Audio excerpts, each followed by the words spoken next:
here. Okay.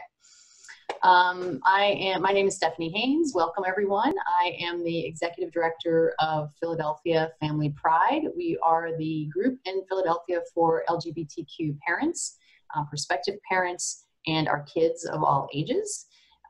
We have social events, we do educational workshops like this one, and when there are in-person prides, we have pride booths at Pride and that kind of thing. We also have a conference in the fall, which is going to be in October, and we're probably going to have it something like this. So we'll keep folks posted on that.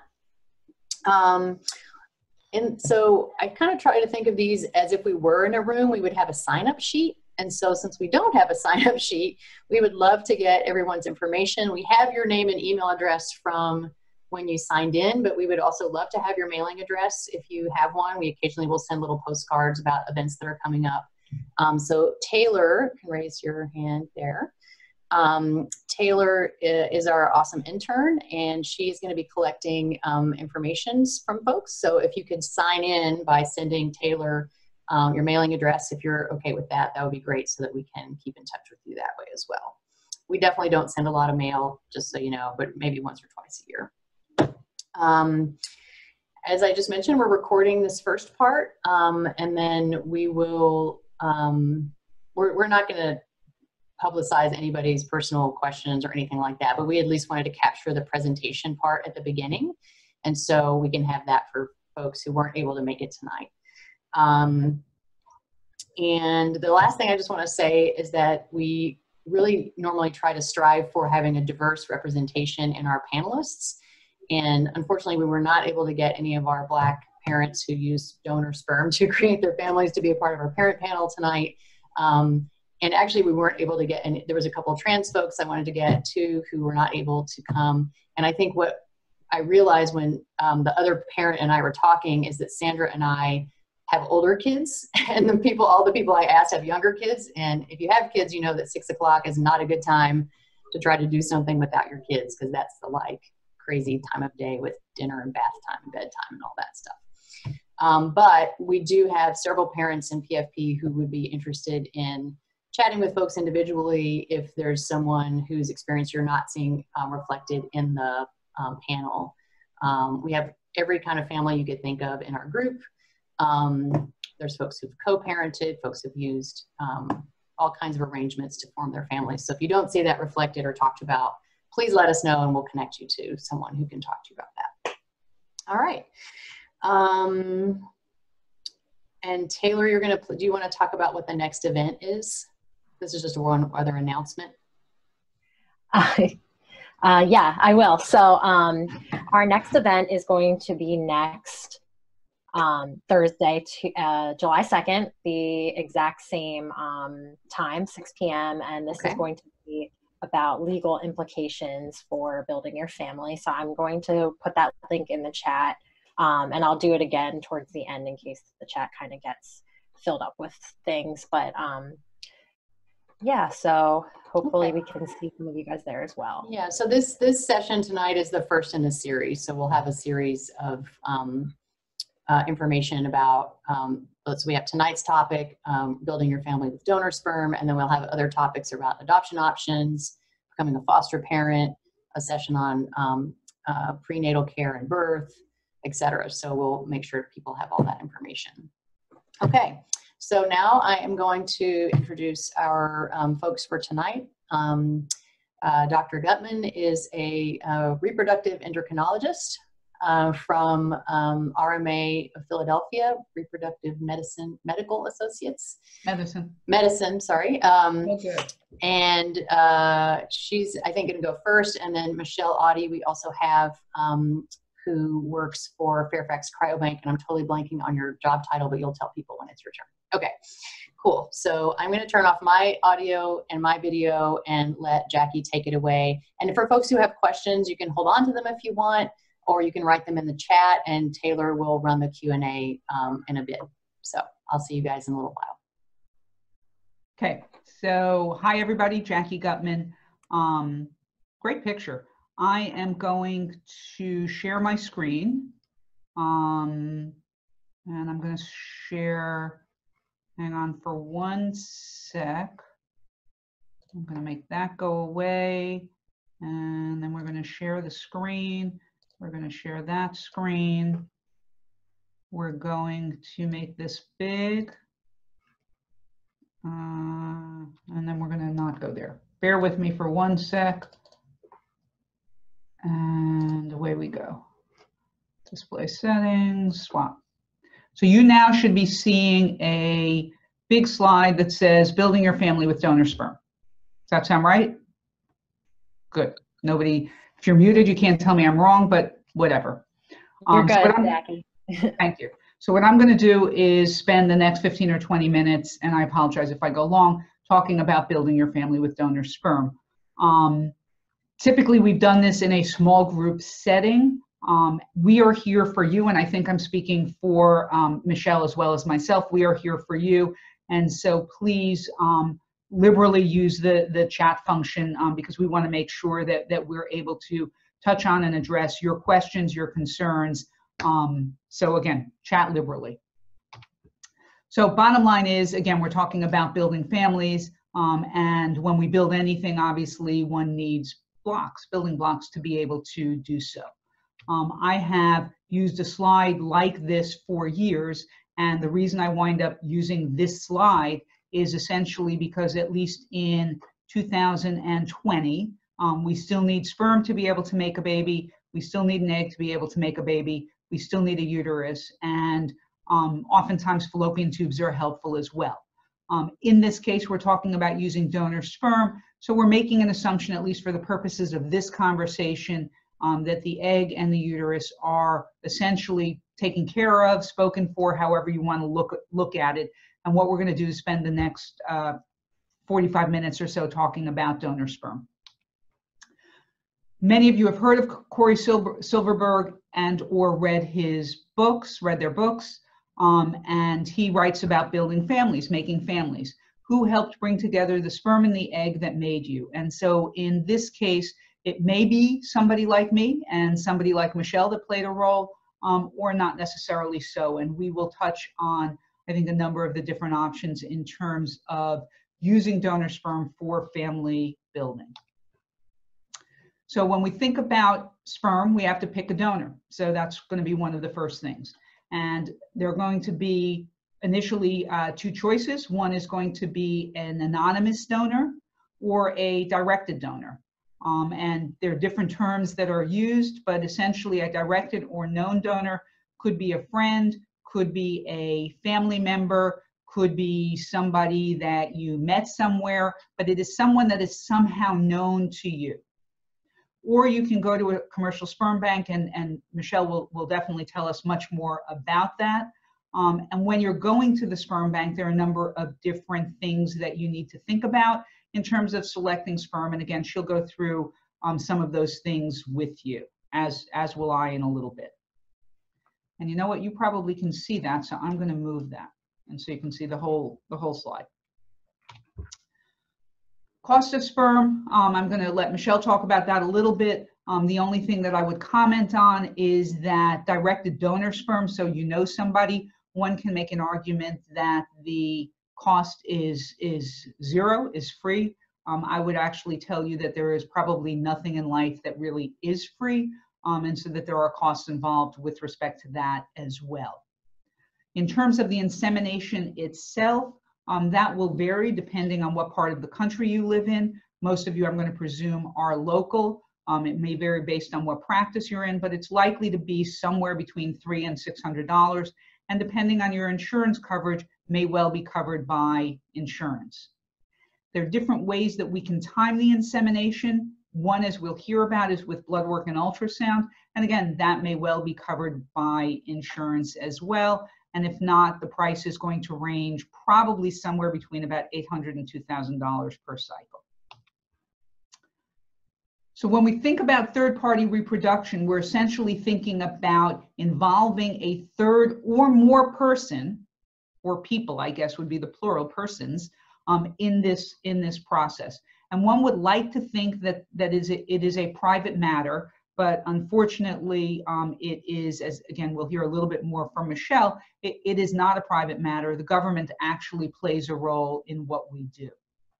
And so the Food and Drug Administration, the FDA, actually largely plays a role in how we screen sperm for communicable diseases.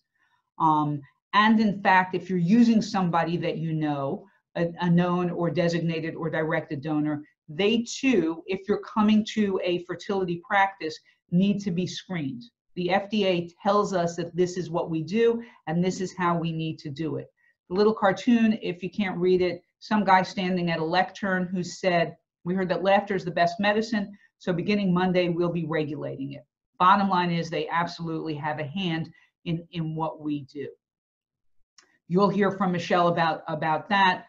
Each practice may have their own policy with respect to whether the sperm needs to be quarantined or frozen for a period of time before it's used with rescreening.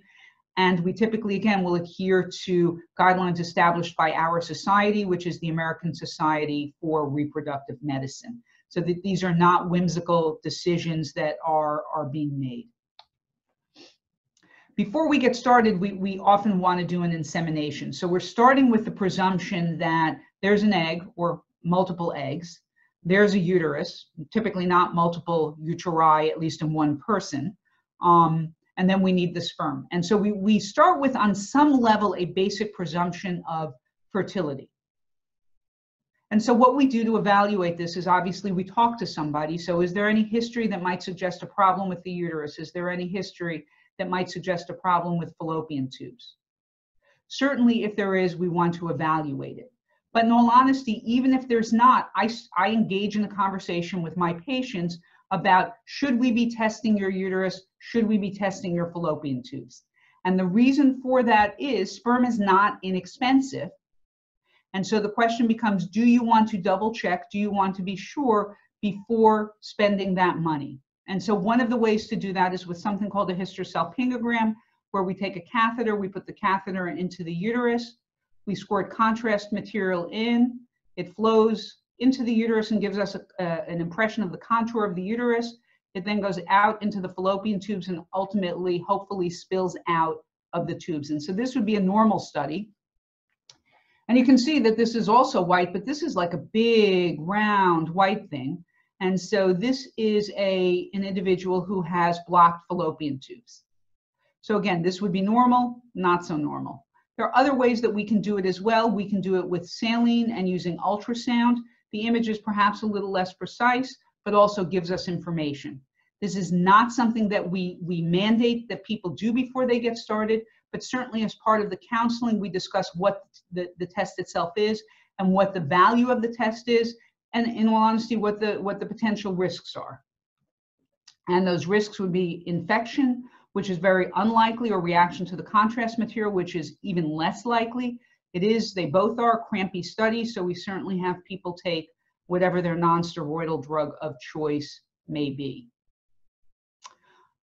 Other things when we think about getting pregnant, so we talked about the uterus, we talked about the tubes, we need to talk about the eggs. And so there are different ways for us to be able to assess the eggs. We are born with all of the eggs we will ever have. As we get older, we use them up. And unfortunately, we use our best eggs first.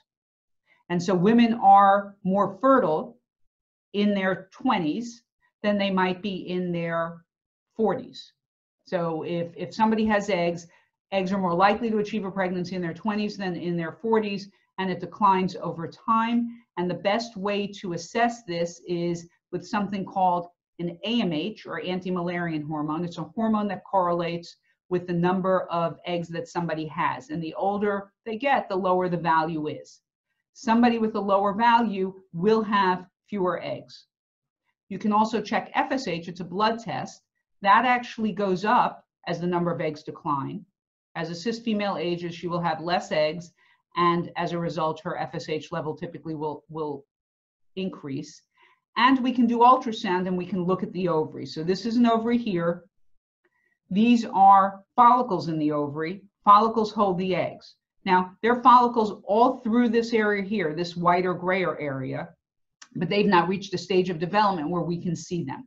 Once they have fluid, we can see them, And the more of these black circles that are present, the greater the number of eggs. Again, this is not all of the eggs, but representative of a small sample. So we use that information together to calculate somebody's or determine somebody's egg reserve, which plays a role in their ability to get pregnant. Other things that we do that are not directly related to achieving a pregnancy, but I would actually call, quote unquote, housekeeping, for lack of a better way, is to do genetic testing. And so we're all made up of genes. Our genes carry a bunch of information on them, and sometimes things can go wrong and you can have a mutation. Most disorders that exist are what we call autosomal recessive disorders, which means that you need to have 2 abnormal genes to be able to have the disease. And so in this case, this happens to be a kidney disease, but the abnormal gene is colored purple. The normal gene is colored green. So each of these individuals is half purple and half green. As they make children, they can get a purple and a purple, and so they'd have a purple child in this case. And so this child is affected with the disease. The child can get a green and be totally free of disease, or can have 1 purple, 1 green and be free of clinical disease but carry the mutation. And so what we offer individuals as they're trying to achieve a pregnancy is what we call expanded carrier screening, which screens for approximately 283 different disorders, so that information is available to them if they are interested in having that information. And the value, again, is to try and avoid the potential of having a serious disease. As I'm sure you'll hear, this testing is similarly offered to sperm donors. Or let me rephrase that. This testing is automatically done on new sperm donors, and so that information would be available to you to compare with what you have. The other thing that we do screen for is cytomegalovirus, or CMV, which is a virus that is easily transmitted. About 40% of us have been exposed to it. Not a big deal, runny nose. You know, in this day and age, I guess it could be confused with coronavirus, but it's not at all. But, you know, runny nose, just an upper respiratory infection. But if you get it when you're pregnant, the baby could unfortunately be affected, have calcifications in the brain, and so it's a pretty crummy thing.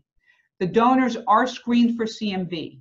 They're screened for having had disease in the past, as well as the potential for active disease. If it is believed that they have active disease, they are not included in the donor pool. Thus far, there really is no data that suggests that CMV can be transmitted through sperm, but the donors, as I said, are screened, and we do screen our patients and typically recommend that if a patient is CMV negative, that they pick a CMV negative donor, but they don't have to. But it, again, is something to think about in selecting donor sperm. So how do you time insemination? So now we have the sperm, we've looked at the uterus, we've, thought about the tubes, we may have checked the tubes. How do you time the insemination? So you want to put the sperm where it needs to go when the egg is there, when ovulation occurs. Some people will use temperature charts. Temperature charts will only show you that you have ovulated. The temperature goes up after ovulation. It can't be used to predict ovulation. Some people will use cervical mucus, but cervical mucus is pretty crude, and you can have great cervical mucus not exactly at the time of ovulation, and you can have not so great cervical mucus at the time of ovulation. There are a gazillion apps that are out there that will help you predict your fertile window. You can use an ovulation predictor kit, little smiley face that says peak fertility, and you're typically going to be ovulating the next day. We can use blood work and ultrasound. So this is an ultrasound that shows a mature follicle, so it's a big black circle. And you see this very pretty uterine lining, and you take my word for it, it really is very pretty. Should we use medication when we're thinking about doing insemination? And so the medications that we can use would be Clomid or something called letrozole or Femara. But there was actually a very, very nice study that was looking at same-sex cis female couples who were using donor sperm, and essentially found that the likelihood of having a baby was not different, ongoing pregnancy, live birth rate, whether they used medication or natural cycles. And so in all honesty, if somebody has regular cycles, at least initially, I don't recommend using medication. It's certainly something that we talk about, but I typically don't recommend it.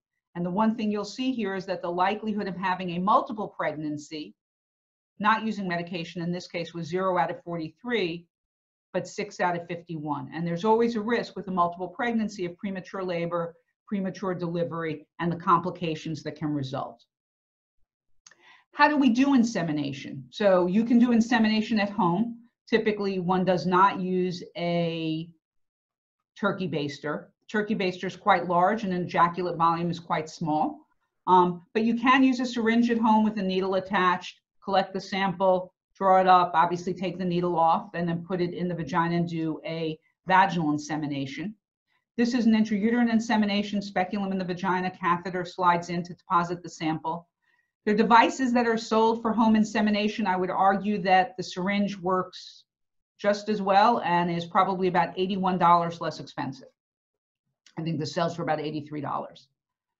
This little area over here looks at the likelihood of getting pregnant with vaginal insemination versus intrauterine insemination.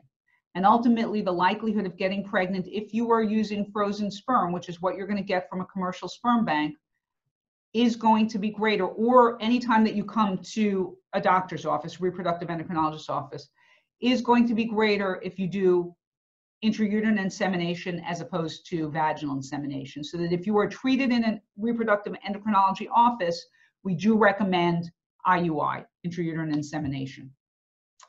Likelihood of getting pregnant with IUI is going to be greater if somebody is younger, and so the cumulative pregnancy rate in somebody who is 20 to 29 years of age is going to be, after 12 cycles, about 75% or so. I'm sorry, I take that back, about 80% or so, 85%, which is what you would expect in somebody who's been trying to get pregnant for a year. The older somebody is, the less likely they are to get pregnant in any single cycle of insemination. What happens if somebody doesn't get pregnant initially? They've done a number of inseminations, they've not achieved success, we've moved on to use medication, they've not achieved success. Ultimately, one of the next steps is going to be IVF, or in vitro fertilization, where we take the eggs out of the ovary, put them in a dish with sperm, and eventually put them back into the uterus. We use a bunch of different medications to be able to do IVF. And we have a stimulation protocol. It's on average about 10 to 12 days of these medications before we go ahead and do egg retrieval. In order to titrate the dose of medication, we monitor with blood work and ultrasound. So if you think back to that other picture with that single black circle, that's what we normally have, is one egg that matures. Here we can see a whole bunch of little black circles, or bigger black circles, and these are ovaries that have been stimulated. So when we monitor, we collect this information as well as blood work. The egg retrieval is typically done in a surgery center. IV sedation typically takes about 10 or 15 minutes. Usually hang out with us for less than an hour to make sure you can eat and drink. And then we send you home and tell you to rest. This really is one of our nurses. I keep this picture, it's about 25 years old, but she likes looking at it. The risks with the procedure are bleeding, infection. The likelihood of having any problem is going to be very, very small. So essentially what happens is we use ultrasound, guide the needle into the follicle. So this is a big black circle. We suck this out, the black circle disappears. We move into the next black circle, the next black circle, and so on. And so graphically, it would look like this. We then take the fluid that comes out of the follicle, we pass it off to the embryologist. They look through a microscope into a little dish, and ultimately they will see eggs. And then what we want to do is we want to put eggs and sperm together. And this is what it would look like if we just took an egg and surrounded it with sperm. And ideally, this is what happens the next day. We can see fertilization. And these are the pronuclei. So this is the genetic material from the sperm, genetic material from the egg. Sometimes that doesn't work well on its own, and typically frozen sperm has a little bit of a lower fertilization rate. So we typically recommend doing what we call ICSI, or intracytoplasmic sperm injection, where we pick up a single sperm and inject it into the egg. And this is one of our embryologists sitting at the microscope. She controls everything with these joysticks here, and that's what she is actually working with. What she's seeing under the microscope is one pipette holding the egg. This is the shell of the egg. We need to get through the shell of the egg, and this little dot right here is the sperm. Pokes through, deposits the sperm, pulls the pipette back out, and then again, we hope fertilization will occur. And so this would be a fertilized egg. This is what the embryo would look like about 3 days later, and this is what an embryo looks like about 5 or 6 days later. This is a blastocyst, and this is a very beautiful blastocyst. Ultimately, what we typically do is actually freeze the embryos. We allow the individual to shed their uterine lining. That allows us in the subsequent cycle to build a uterine lining that's actually more receptive for the embryo transfer. For the embryo transfer, we use abdominal ultrasound to watch our catheter go into the uterus so that we can deposit the sample. And this is what it would look like on ultrasound. And this is a little cartoon version where they draw up, in this case, 2 embryos, but we typically will only transfer 1 embryo and then slide it into the uterus. We do, as we talked about previously, freeze embryos, both to allow us to synchronize the uterine lining with the embryo, and also hopefully if an individual or a couple has additional embryos that they can remain for further use. The likelihood of success is going to be dependent again upon the age of the egg. This is data from 2016 and illustrates that as the egg gets older, the likelihood of going home with a baby does drop down. These are national numbers, about 48% under 35, 35%, 35 to 37, 22%, 11%, and so on. In terms of cost, the medication costs depend on how much medication an individual needs, but typically will vary between about $4,000 to $7,000. The medical costs will also vary between 8 and 16, depending on where you go. This typically will include the monitoring, the egg retrieval, the embryo transfer, the culture, freezing. And I included a cost for co-IVF, where a same-sex cis female couple may elect to have one partner provide the eggs and the other partner provide the uterus. And ultimately, we go through all of this to be able to obviously achieve a successful pregnancy. I'm going to actually stop now. I can touch on COVID, but I think before doing that, maybe turn it over to Michelle, because I'm sure I've exceeded my time, but certainly will be available to answer any questions about COVID if you have any. Thank you. All right. Stop share. Okay, thank you, Jackie. You touched on a lot of stuff that I am also going to talk about. So let's pull my screen up. Okay, so hopefully you guys can all see my screen. I just have a couple of slides that I hope will be beneficial. I am Michelle Adi. I'm the lab director at Fairfax Cryobank, and I am happy to be here tonight with all of you. Jackie and I have done this a couple of times together. So our talks really do pivot off one another. So obviously we have the same goals. You need an egg, a sperm, and a uterus. And I am going to talk to you about sperm. Not knowing exactly who's in the group tonight, I'm going to focus on the donor sperm aspect, and then if there are specific questions about directed or known donors, I can answer those questions as well. You do have 2 options when you're talking about using donor sperm. You can use a directed or known sperm donor. This is someone that you know but with whom you're not sexually intimate. And if you're going to work with the cryobank and the physician's office, this process is going to be regulated by the FDA, which Jackie mentioned. So that what that means is that your directed donor will have to have a physical exam, will have to have all of the infectious disease screening, and depending on the state in which you're using the sperm, there may be some additional genetic testing that's required. And one thing to consider is that if samples are produced beyond 1 week of when all of that testing occurs, they have to be held in quarantine for a minimum of 6 months. And so you really want to consider that when you're thinking about your timing. That's an FDA regulation.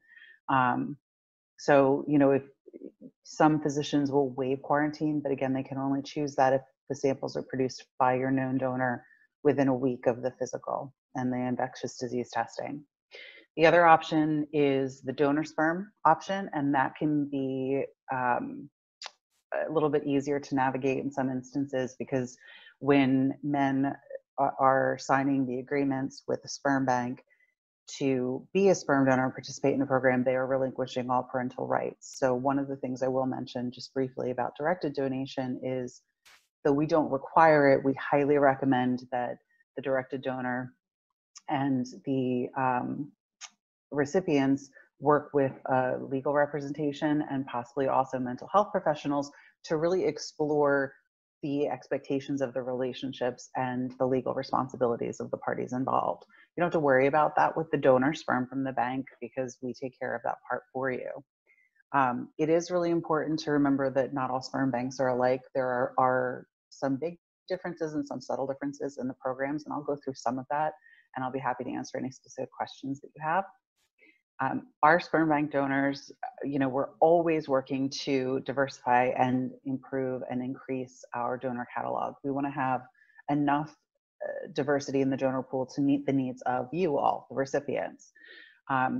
It is not easy to be a sperm donor. A lot of people think that, you know, you can just sort of walk in off the street, get $50 and produce a sperm sample, and that's so not the case. Only about 1 in 200 of the initial applicants actually make it through the screening process into the donor program. They have to provide 3 to 4 generations of medical history. I say 4 because if they have their own children, they provide us with that medical history as well.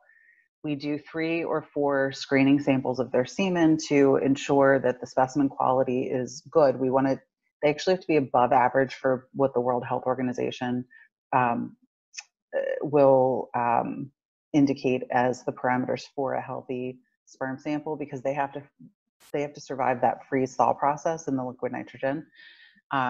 So we do that. They have physical exams, infectious disease testing, which I'll get to and tell you a little bit more about, genetic disease screening. We do eligibility questionnaires at every visit. We do background checks. They complete a psychological screening called the Personality Assessment Inventory, which is a psych screen that is used to rule out anyone with a psychopathology. We do double verifications of their ID with biometric thumbprint verification and a physical ID. We verify their transcripts or their diplomas, and they have multiple meetings and interviews with our staff. So it's a really rigorous screening process. It takes 6 weeks-ish to get through, and then we would start doing that infectious disease testing. As we mentioned, this is an FDA-regulated process, and so FDA requires certain tests for infectious disease that all sperm banks will do. We do a couple of extras at our molecular infectious disease testing lab at our parent company of Genetics and IVF. We do test for HPV 16 and 18, which are 2 strains of HPV that are causative factors in cervical cancers. We also look for HSV 1 and 2, herpes simplex. And we do, Jackie mentioned the CMV virus. We do some CMV antibody testing, which is required, but we also do CMV NAT or DNA testing of the semen to ensure that there's no shedding virus that would be present in the semen sample. Now, along with all of the infectious disease testing, we also do expanded carrier disease testing on our donors now. Prior to that, we sort of have an array of genetic testing on our donors based on the technology that was available at the time that they donated. starting in January of 2018 and going forward, we started doing the expanded genetic disease testing. And we will do, and some other banks might do, special testing requests. So for example, you know that you're a carrier for disease X, but it's not part of the autosomal recessive expanded carrier panel. You can work with our genetic counselor to have special testing done on the donor that you're interested in to ensure that he's not a carrier. Jackie already talked about the carrier screening and the possibility of the you know, being a carrier, having an affected child or unaffected child. We do sell donors that are known carriers, and in those instances, just as an aside, we're all basically carriers for something. We just don't know it. So these donors are accepted into the program if they're a carrier for an autosomal recessive disorder that doesn't have any symptomology or presentation as a carrier. So if they're a carrier for disease X and you're a carrier for disease Y, you're okay to use that donor. If you're both carriers for disease X, then you wouldn't use that donor because you wouldn't want to have an affected child. Now, whenever I speak to groups like this, one of the things that comes up is, you know, there's so many donors to choose from. How do we do this? Right now in our catalog, we have 470 donors that you can choose from. So the thing that I always recommend is to start by creating a list of characteristics that you value. I will just mention, I did a webinar this past Wednesday about how to choose a donor, and it is available on our website. If you're interested, it's about 30 minutes and then a whole question and answer section about how exactly, you know, you should go about choosing your donor, and our customer service staff, the assistant director was on there as well and answered a lot of questions. So that could be a good resource if you're at the point of looking for a donor. But I said the same thing in that webinar that I'll say here. It's really good to start with that list of characteristics that you value, be it physical features, ethnic background, education, anything that you really value in another person and in yourself. That's a good way to start whittling down that list. And you can go right to the donor search and you start looking. I just wanted to mention we do have an unlimited access package. You can look at this in more detail on the website. You know, I just am trying to present information tonight. It's not a sales pitch. We do have a lot of products that will help you choose your donor. Almost all sperm banks have a plethora of information on the sites that'll help you, whether it be photos or profiles. I do want to mention the summary profile on Fairfax website. We reach out to our donors annually to ask them for updates to their medical history and their family's medical history, because as you can imagine, when they're completing the initial medical application and they're working with us, that's sort of a snapshot in time. We're typically dealing with men. The majority of our donors are aged 21 to 29, about 60% of them. So if you think about being 21 to 29, you know, your parents and grandparents are probably alive and healthy. And so we want to collect information over time so that we have that updated information. And the summary profile, which is free on the website, is where you can see those updates documented. There's a lot of information, photos and audio clips, staff impressions, all of that's available for you. And one thing I'll mention, this also comes up a lot in family building seminars, is, you know, what's the difference between the non-ID and the ID donors? What should I use? And ultimately, it's a very personal choice. You should make the choice that is right for you. A non-ID donor, previously called anonymous donors, these are men who participate as sperm donors, but they have basically asked not to allow to have their identifying information released. ID donors, or some other banks will call them willing to be known donors, or ID release, ID option, something like that. You know, the general idea is that the identifying information will be released to your child when they're 18 or older. Now, there is nuance in the programs. I can tell you the detail of our program, which is that when your child reaches 18, they can contact the cryobank if they want to. It's not required. They can contact the cryobank and ask us for the donor's identifying information. We will at that point, as a courtesy, reach out to the donor, ask him their, you know, his preferred method of contact, and then share all of the contact information, identifying information with your child, and then indicate if he had a preferred method of contact, email, text, whatever. If the donor doesn't get back to us within 5 or 7 business days, we're just going to go ahead and give your child all of the information, and then you can go ahead and they can go ahead and contact them. But we wanted to do the courtesy of letting them know what the best way to contact them would be. Again, this is a really personal choice of what to use. I will tell you that starting this year, we are now only accepting guys into the program that are going to participate as ID donors. And the reason we made that policy change is that this is really the direction of the industry, both internationally and domestically. We're really seeing increased feedback from recipients, from donor-conceived individuals, and from previous donors that indicates that this is really the way forward. We are also taking into consideration regulations. A lot of international regions have very specific regulations that require ID release and registries. The state of California actually passed passed legislation in January, or that was effective in January, that requires that non-ID donors be able to request that the sperm bank does in fact release their identifying information.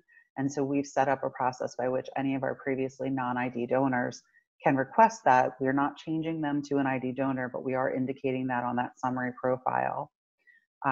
So that's just a little background on the ID versus non-ID. I mentioned, okay, so it's 65% of men that are actively donating with us are between 20 and 29. About 45% of them say that they know someone that's affected by either social or medical infertility. 40% of them have donated blood, 20% are married and or have kids of their own, and 15% have donated plasma. This is really something that a lot of people are interested in doing because, for the altruism, because they want to be able to help someone else. Once you choose your donor, it's really easy to place your order. You can chat with a client service rep. You can place it straight online. You can call and speak with a client service rep. You'll complete an easy online terms of use. You'll place your order.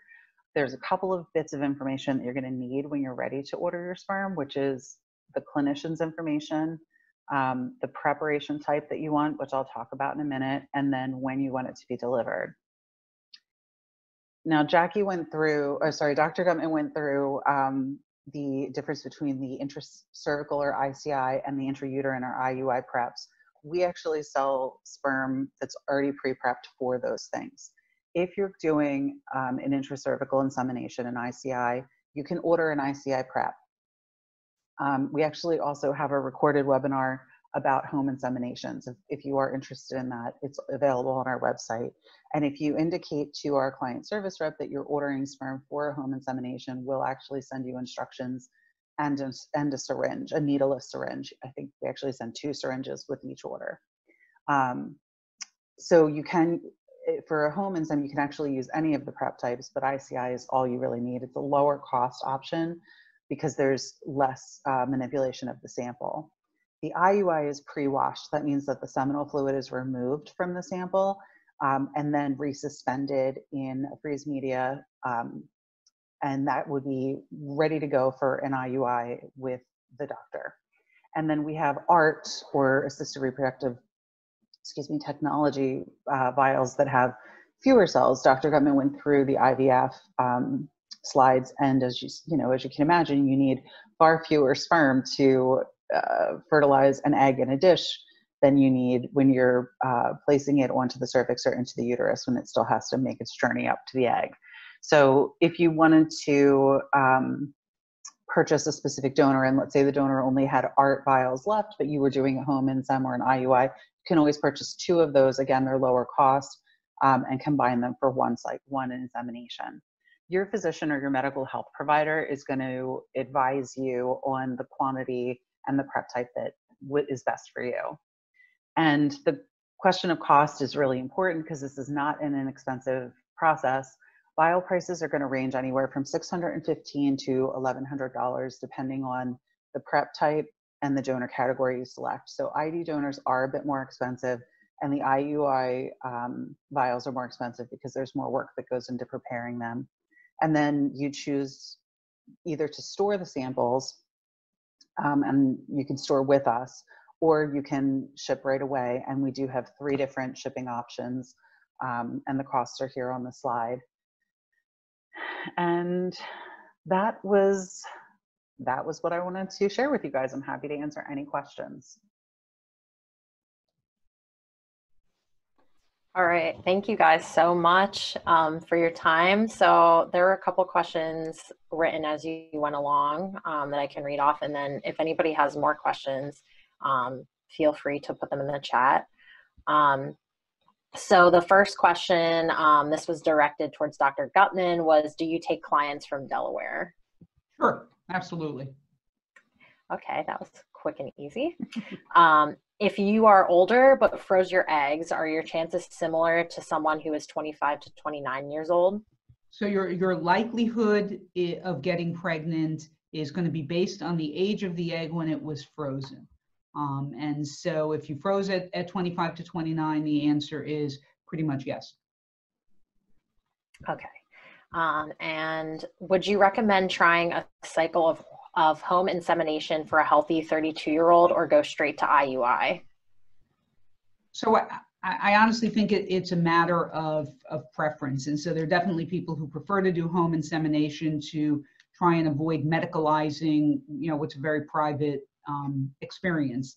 The pregnancy rate will, if you're using commercial sperm, be a little bit lower by doing a home insemination than by doing an intrauterine insemination, which typically, not always, but typically does require a doctor's office. And so then it just becomes a matter of, gee, do you want the extra few percent by going to the doctor's office, or would you prefer, because you may well get pregnant quite quickly at home, would you prefer doing it at home, again, with a slightly lower likelihood of success? The other thing that I'd like to throw in now is we can use, if you're doing an insemination in a doctor's office, I think any reproductive endocrinology office can prepare sperm so that if you were to buy ICI vials, we can then use them and turn them into IUI vials. So the work that, for example, Fairfax or any other bank does before the freeze to make them IUI, we can do once we thaw them. And so there, that depends on A, what's available, and B, honestly, what your insurance covers. So we do charge for preparing the sperm, but if your insurance actually covers insemination, we bill it to your insemination. So you may save a little bit of money because that work, which is done by us in this case rather than them, is paid for by the insurance company. But again, I would go along with exactly what Michelle said, which is, you have to see what's available, but we can work with either IUI or ICI. If you're doing insemination at home and just putting it in the vagina, you would typically recommend doing the ICI. It's less expensive. I mean, it's just, right. There's no reason to go the other way. We can also store sperm so that if, and I didn't touch upon this, but the likelihood of getting pregnant in any single cycle of insemination is reasonably low. We anticipated, again, it depends on the age of the egg, but we anticipated being somewhere around 12 to 15%. So oftentimes people will need more than a single vial, and shipping is not inexpensive. I think that if you live in the Philadelphia area and you're going to pick up sperm from the Fairfax office here, because there is an office here, there is a discounted charge. You don't have to pay FedEx, but there is some charge. Is that right? Yeah, so you would pay to ship all of your vials once to store with us here in Philly, and then there's just like a processing paperwork handling fee of $45 each time you pick up, instead of paying the $200+ for the shipping. Right. So we can store sperm as well. We do charge as well for sperm storage. The other thing that I think you did not mention is that if somebody purchases sperm and they've built their family more quickly than they had anticipated, and the sperm does not leave the bank, you will buy it back perhaps Correct. At 50%. Yes, so that's only if it's been stored with us at one of our locations. Once the sperm leaves our facility then we can't do a buyback because obviously quality control. But if it's stored with us at any of our locations, we do a 50% buyback. So sometimes for practical purposes, people are thinking about perhaps having 2 children. It's important for them to use the same donor. They buy 12 vials of sperm. They ship the first 3. They get incredibly lucky. They get pregnant the first time with the first vial, and the second time with the third vial, they didn't get pregnant once. They've now used up their 3 vials with us, but have 9 vials left with Fairfax. So, you know, there's no right answer to how many to purchase at once. There's no right answer to evaluate how many to ship at once, but those are the things to be taken into consideration when you're planning. Okay, great, thanks. And then, do you ever transfer 2 embryos if someone wants twins? So we don't aim for twins just because of the greater risk, but we will not refuse somebody what we call a double embryo transfer. We certainly will counsel them regarding the risks associated with a multiple pregnancy, but we do not refuse anybody. I think you might have touched on this in the last answer, but I'll just read off. How many vials do you suggest buying at one time for IUI? So there's no right answer to the question. Part of it has to do with, honestly, as well, what your resources are, how many children you think you want to have, and how committed you are to using the same donor. And so, again, the likelihood of getting pregnant with just 1 cycle is going to be very small. And so typically, you know, I sort of suggest 3 vials, but honestly, that may not be enough. And that may be too much, but it to me seems like a little bit of a compromise just based on the likelihood of success. Okay. How many IUI cycles should you try before moving on to IVF? So again, no absolute right answer. Part of it depends on how much sperm you have available, how old you are, what your testing looks like. But typically we recommend somewhere between 3 and 6 cycles before moving on. But again, there are going to be variables, both medical and otherwise, that would influence that recommendation. Okay. Can you explain the CMV status in further detail? So not my favorite. So CMV is really extraordinarily common. And so again, about 40% of us have been, if not more, have been exposed. And so if we have been exposed, the likelihood of contracting a severe CMV infection that could be transmitted to a fetus is going to be remote. The most likely place, honestly, for us to get CMV might be in a supermarket. It's community-based primarily, but it can be sexually transmitted. There really, my understanding is, has not been a documented case, and please correct me if I'm wrong, of CMV transmission from sperm. The sperm banks do screen, and I'm going to let you go into that again, but we do provide CMV status to our patients. Out of the utmost caution and without absolute medical evidence, we suggest that if they are CMV negative, to go CMV negative, though we don't require them to do so, because again, the risk is, one can never say 0, I guess, but it's pretty darn close to 0. If somebody is CMV positive, their risk of getting a severe infection from anywhere, forget about the sperm, from anywhere, is so small that it really doesn't matter. And I'll let you go into the testing a little bit more and why the sperm is as safe as it is. Sure. So all of the donors are getting tested for a test that's called CMV total antibody. And what that's telling us is if the donor has had a previous exposure to CMV. So if you see on our website or on any of the websites that a donor is listed as CMV positive, that only means that he's had at some point a previous exposure to CMV. What we do then is we do additional testing. We actually, on all of the donors, we submit a small portion of the semen sample for testing by, it's called nucleic acid testing, or PCR, polymerase chain reaction. And it's a really sensitive DNA test that is looking specifically for the virus in the semen. If we find virus in the semen, that sample is thrown away. Samples are back tested. Anything that's positive is thrown away until we get 2 consecutive negatives, and then those samples are kept. So basically, the samples that you're getting from either a CMV negative or a CMV positive donor have all been tested and are assuredly, again, you can never say 0% chance, but they are assuredly going to be safe because there is no detectable CMV virus shedding in the semen. And you said you test all of the guys. We test all of our donors. So if they're CMV positive or negative, we do the NAT testing, and we actually just changed our protocols to start reflexing to the IgG and IgM. So what that means for everybody is basically if you are IgG positive, that's a previous exposure. If you're IgM positive, that's an active infection. So we're doing a third type of testing on top of it. It's a regulatory thing. Thank you. If there are no more vials from a particular donor available, does Fairfax contact the donor to find out if they're willing to donate more? Okay, so it depends on a couple things. One, if the donor has met his family limit and he's sibling only, we would only ask for a donor reactivation, which is a separate process on, that you would work with us through, if you have already reported a birth from the donor.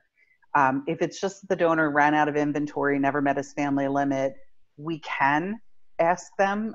It is a reactivation is what we call it. So basically we would only reactivate them for someone who was going to purchase them. We don't just do it randomly. We try to monitor the amount of sperm that we get from each of the donors so that we don't exceed our family limits, which is in the United States, we work to limit to 25 families. I do really want to point out that if you do use donor sperm, it is critically important for you to report your pregnancy and birth back to the sperm bank so that we can track the number of families and keep it to a reasonable number. We've decided to go with 25 in the US. We have other donors who are international, and we adhere to all of the international limits as well. So the sort of short answer is we can do a reactivation if you have a reported birth from a donor. Do you know what insurance will cover the inseminations? So a number of them do. It depends obviously on the specific plan that you have, but most Keystone HMO will cover it. Many personal choice plans will cover it. Aetna plans are a little bit more complicated because they often don't cover social infertility if it is managed by Aetna, but would cover it if it's perhaps managed by the employer. That's not a great answer, but that actually is the answer. And then there's some of the smaller insurances like Cigna. Again, some of the plans do, some don't. United, some of the plans do, some don't.